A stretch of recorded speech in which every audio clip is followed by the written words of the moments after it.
नमस्कार, कृषी टॉकीज या चॅनलवर सर्वप्रथम सर्वांचे स्वागत। आजच्या व्हिडिओमध्ये आपण आपल्या डाळिंब बागेवर येणारा सर्कस्पोरा या बुरशीजन्य रोगाचे अनुकूल वातावरण व त्याचे लक्षणे व त्यावर कोणत्या औषधाची फवारणी करावी याबद्दल सविस्तर माहिती जाणून घेणार आहोत। त्यासाठी व्हिडिओला लाईक करा आणि डाळिंब शेतीविषयक नवनवीन माहितीसाठी कृषी टॉकीज चॅनलला सबस्क्राइब करायला विसरू नका। मित्रांनो, सर्कस्पोरा पुनिका या बुरशीजन्य रोगाचा प्रसार हा हवेमार्फत होत असतो। तसेच आपल्या डाळिंब बागेत जुने खाली पडलेले रोगग्रस्त पाने व फळे याद्वारे प्रादुर्भाव होत असतो। तर सर्कस्पोरा पुनिका या बुरशीजन्य रोगाचा प्रादुर्भाव हा आपल्या डाळिंब बागेवर चौकी अवस्थेमध्ये, फळधारणा अवस्थेमध्ये आणि फळ विकास अवस्थेमध्ये होत असतो आणि त्याचे लक्षणे हे वेगवेगळ्या अवस्थेमध्ये वेगवेगळ्या प्रकारचे असतात। तर पहिले लक्षण म्हणजे जेव्हा आपली डाळिंब बाग चौकी अवस्थेमध्ये असते आणि सर्कस्पोरा या रोगाची लागण झाल्यास तेव्हा चौकीतील छोटे पान पिवळे होऊन निघणारी गुंज अवस्थेतील कळी गळून जाते।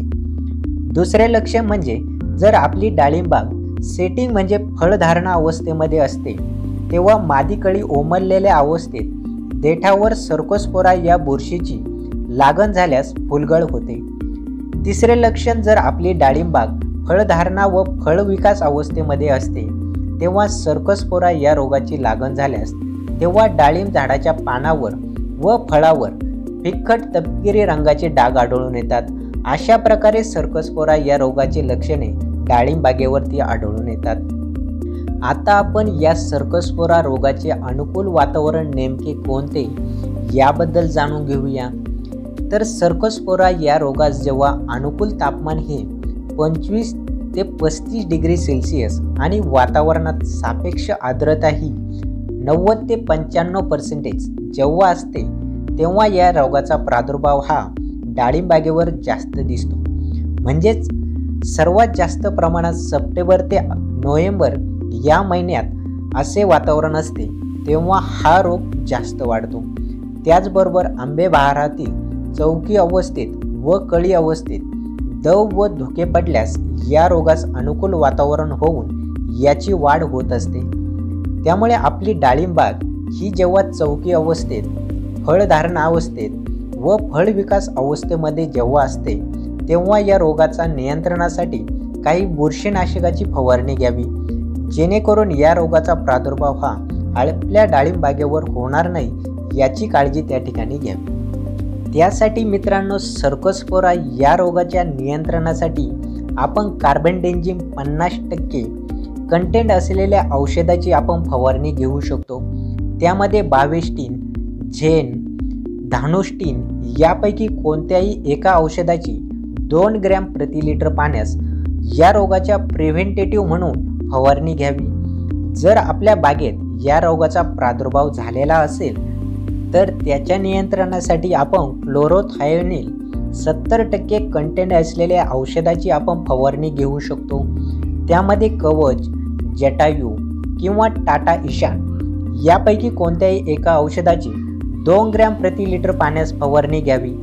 तसेच जर आपल्या बागेत यापूर्वी सर्कस्पोरा या बुरशीचा थोडाफार प्रादुर्भाव झालेला असेल व आपण त्यासाठी आपल्याला प्रिव्हेंटेटिव्ह म्हणून फवारणी घ्यायची असेल तर आपण टॅबिकॉनिझॉल 50% प्लस ट्रायफ्लोक्झिस्ट्रोबिन 25% हे कंटेंट असलेल्या नेटिओ या औषधाची फवारणी घेऊ शकताय। त्याचबरोबर आपण या रोगास नियंत्रणासाठी स्कोर, साप, sixer, lustre, कोंटाप, केटाजन, Antracol, tilt, M45 यापैकी कोणत्याही एका औषधाची फवारणी घेऊन आपल्या बागेत सर्कस्पोरा या रोगापासून नियंत्रण मिळवू शकताय। अशा प्रकारे मित्रांनो, आपल्याला आपल्या डाळिंब बागेची चौकी अवस्था, सेटिंग अवस्था, फळ फुगवण अवस्थेमध्ये सर्कस्पोरा या रोगापासून काळजी घ्यायची आहे। पुढील व्हिडिओमध्ये आपण आपल्या डाळिंब बागेवर येणाऱ्या अल्टरनेरिया या बुरशीजन्य रोगाचे लक्षणे व त्यावर नियंत्रणासाठी कोणत्या औषधाची फवारणी घ्यावी याबद्दल सविस्तर माहिती जाणून घेणार आहोत। त्यासाठी कृषी टॉकीज चॅनलवर नवीन असाल तर चॅनलला सबस्क्राइब करा आणि हा व्हिडिओ आणि ही माहिती आपणास आवडली असेल तर व्हिडिओला लाईक करा आणि जास्तीत जास्त शेतकरी बांधवांना शेअर करा. धन्यवाद.